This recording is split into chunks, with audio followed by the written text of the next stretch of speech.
नमस्कार, मी स्वाती गोडसे. आपण पाहताय न्यूज 18 लोकमत. दुपारी 2च्या बुलेटिनमध्ये आपल्या सगळ्यांचं स्वागत. सुरुवात एका महत्त्वाच्या बातमीने आपण करणार आहोत. ड्रग्ज प्रकरणी रिया चक्रवर्ती चांगलीच अडचणीत आली आहे. एनसीबीने रिया चक्रवर्तीचा भाऊ शौविक तसंच सुशांत सिंगचा मॅनेजर सॅम्युअल मिरांडाला या प्रकरणी ताब्यात घेतलंय. त्यामुळे आता रियाचं काय होणार याविषयी तर्क लावले जात आहेत. तर रियाच्या ड्रग्ज कनेक्शनच्या बातम्या आपण पाहणार आहोतच, मात्र सुरुवातीला नाशिकमधून नाशिक महापालिकेच्या अनागोंदी कारभाराविषयी एक संतापजनक बातमी येते, ती आधी बघूयात.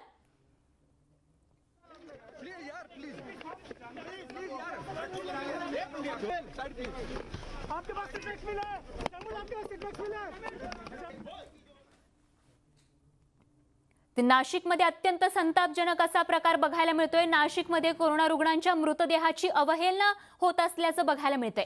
नाशिक पालिका प्रशासनाचा अशा पद्धतीनं अनागोंदी कारभार जो आहे तो पुन्हा एकदा समोर आलाय. पीपीई किट घालून मृतदेह नेण्याची वेळ चक्क नातेवाईकांवरती आली आहे. मृतदेह हलवण्यासाठी रुग्णालयात कर्मचारीच नाहीत अशी माहिती कळतीये. त्यामुळे नातेवाईकांवरती ही वेळ आली आहे. कोविड रुग्णालयात व्हेंटिलेटर्स धुळखात पडली आहे. तर जोडणी अभावी 19 व्हेंटिलेटर्स पडून असल्याची देखील माहिती कळतीये. पुण्याच्या जम्बो कोविड रुग्णालयानंतर आता नाशिक मधला हा धक्कादायक प्रकार आपण पाहतोय.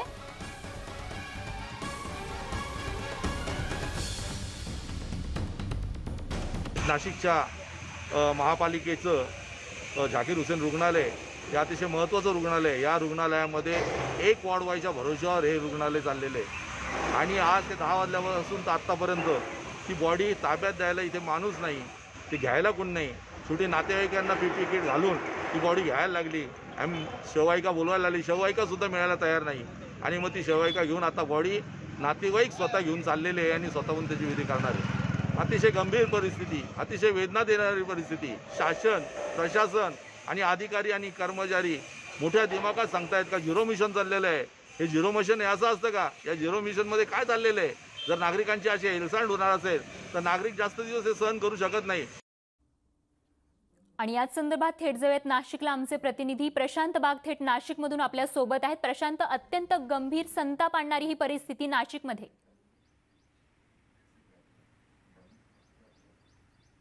स्वाती, नक्कीच मिशन झिरो अंतर्गत ज्या पद्धतीनं वेगवेगळ्या प्रकारच्या 200 टीम्स नाशिक शहरात काम केल्या आहेत. अनेक स्वयंसेवी संस्थांनी सहकार्य केलं. अँटीजेन टेस्ट मोठ्या संख्येनं वाढलेल्या आहेत. दररोज 900 ते 1000 नव्या पॉझिटिव्ह रुग्णांची वाढ होते.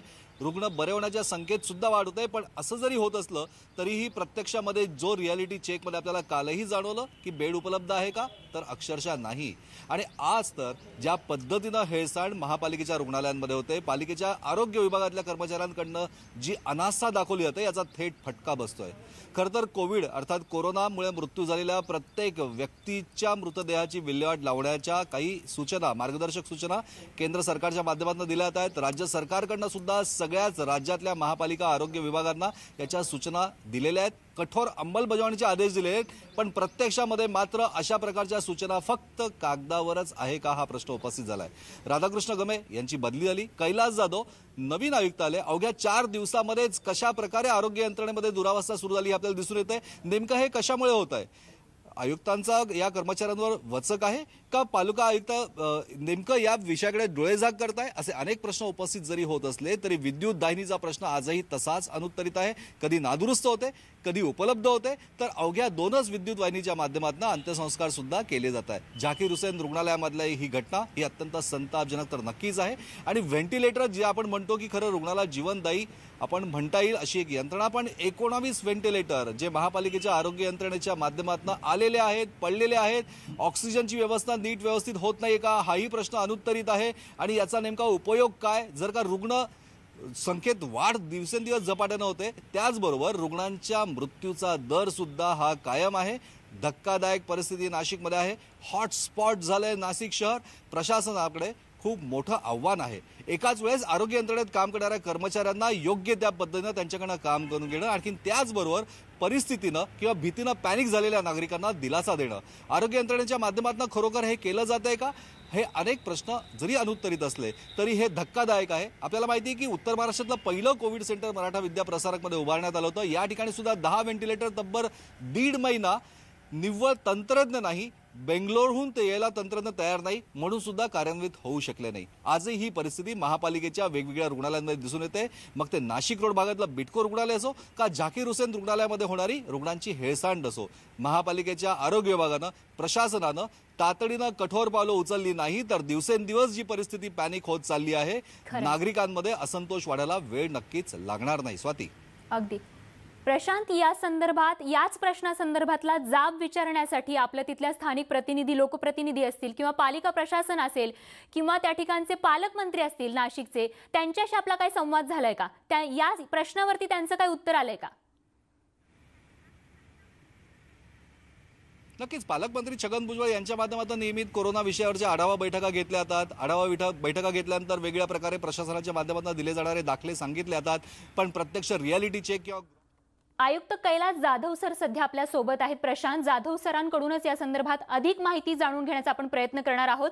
जाधव सर, अत्यंत भीषण असं वास्तव नाशिकमध्ये बघायला मिळतंय। नमस्कार, कैलास जाधव बोलतो। हो सर। वस्तुस्थिती समजून घ्या प्रशांतजी, वस्तुस्थिती समजून घ्या। आपल्याकडे ऑक्सिजन बेड 805 आहे, त्याच्यापैकी 198 रिक्त आहेत। आयसीयू बेड 337 आहे, त्यापैकी 82 रिक्त आहेत।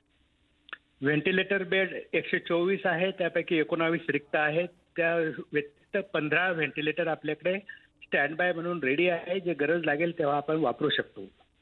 आणि जनरल बेड जवळ 2193 आहे, त्यापैकी 1500 बेड रिकामे आहे। त्यामुळे नागरिकांनी अफवावर विश्वास ठेवू नये, चुकीची माहिती जनतेमध्ये जाणार नाही याची काळजी घ्यावी आणि जनतेने घाबरून न जाता ज्यांना कोणाला बेडची आवश्यकता असेल त्यांनी आमच्या हेल्पलाईनवर संपर्क साधावा, त्यांना बेड उपलब्ध करून दिले जातील।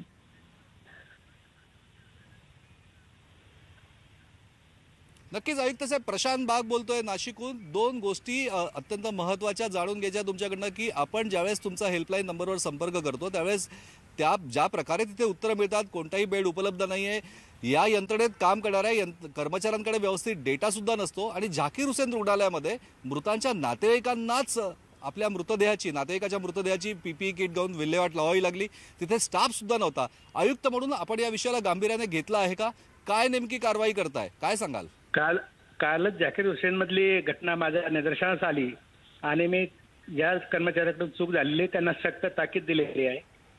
आपल्याकडे आरोग्य योद्धा म्हणून 1500 आरोग्य कर्मचारी या हॉस्पिटलमध्ये रात्रंदिवस काम करत आहे। एखाद्या दुसऱ्या माणसाकडून चूक होऊ शकते, पण ती जाणीवपूर्वक होणार नाही याची दक्षता घेण्याची काळजी घेण्याची सूचना दिली आहे आणि जो वारंवार जाणीवपूर्वक जर चुका करत असेल तर त्यांच्यावर कारवाई सुद्धा करण्यात येईल। नक्कीच आपण गांभीर्याने दखल घेतला हे सांगता ही सगळ्यात स्वागतार्ह गोष्ट जरी असली तरी हेल्पलाईनच्या माध्यमातून सर्वसामान्य नागरिकांना ज्या प्रकारे बेड उपलब्धतेची माहिती उपलब्ध होते, आणखीन ज्या प्रकारे बेड सुद्धा उपलब्ध नाही, आणखीन दुरुत्तरं केली जातात, हे धक्कादायक वास्तव न्यूज 18 लोकमतनं उघडकीसही आणलं होतं। आपण या आरोग्य यंत्रणेत काम करणाऱ्या प्रत्येक कर्मचारी, मग तो हेल्पलाईनमध्ये का असेना, जो सर्वसामान्य नाशिककरांपर्यंत पोहोचतोय, यांची यंत्रणा कशी व्यवस्थित कराल, काय सांगाल? प्रशांतजी, मी सकाळी आमच्या हेल्पलाईनवर काम करणाऱ्या 24 तासांची शिफ्टमध्ये ड्युटी असते या सर्व कर्मचाऱ्यांना सक्त ताकीद दिली आणि सामाजिक भावना जपण्याचं सूचना पण दिलेल्या आहे। कुठली हलगर्जीपणा होणार नाही। गरजू नागरिकांना जेव्हा गरज असते त्यावेळेला व्यवस्थित उत्तरं देऊन त्यांना मदत करणे, सामाजिक बांधिलकीच्या भावनेतून मदत करणे आणि त्यांना बेड उपलब्ध करून देणे ही जबाबदारी प्रशासनाची राहील, अशा सूचना सर्वांना दिलेल्या आहे। मी हेल्पलाईनचे नंबर परत एकदा जनतेसाठी आपल्याला सांगतो, ते आपण लिहून घ्यावे ज्यांना आवश्यक असेल त्यांनी। लँडलाईन नंबर आहे 2317-292 आणि मोबाईल नंबर आहे 9607-432233 9607-432233। दुसरा मोबाईल नंबर आहे 96701133। अगदी जाधव सर, खूप खूप धन्यवाद आणि आशा करतो की खरंच आपल्या सूचनांचं पालन होऊन पुन्हा एकदा ही जी वेळ या नातेवाईकांवरती आली ती परत इतर कोणत्या रुग्णांवरती येऊ नये, इतर कोणत्या नागरिकाला अशा समस्येचा सामना करावा लागणार नाही अशी आम्ही आशा करतो। धन्यवाद। आपण न्यूज 18 लोकमतशी